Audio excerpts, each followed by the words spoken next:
این قفص چندی هن آجی با؟ 60 سوم قفص اینش کفره این قفص چندی هن آجی؟ 90 سوم 80 سوم 90 سوم وایان 100 سوم اینه مایده کن 200 سوم بسیار شیرونه که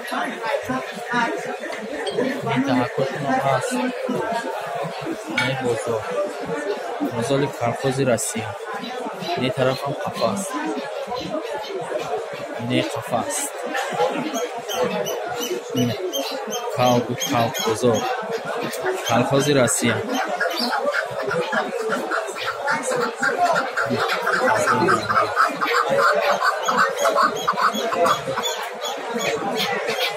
ایران از صاحب شمیویه همین اکسته چوجا آیا این چندیشو گفته ایستده ای چوجا را ایچ خیلی چوجا آیی تر در قیمت ها گیبرکه های محلی آیا خیلی کلام کردیم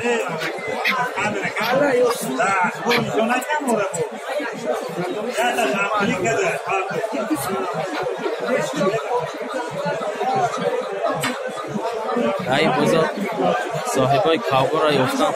بهتر دشوارتر اینجا خرم مولا و همه چی هست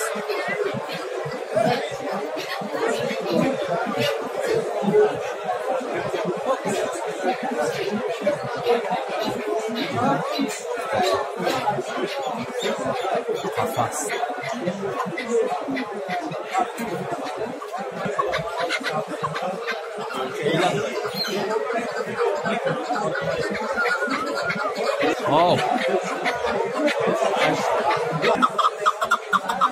नेका की गिबरी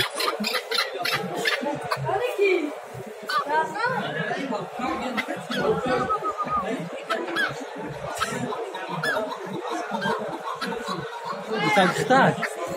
با من کامera دارم خیلی سازی خوبی سلامتی خوبه تنجی تابی خطایی این فروشیت چند سمش میگی یکنی شکریت جان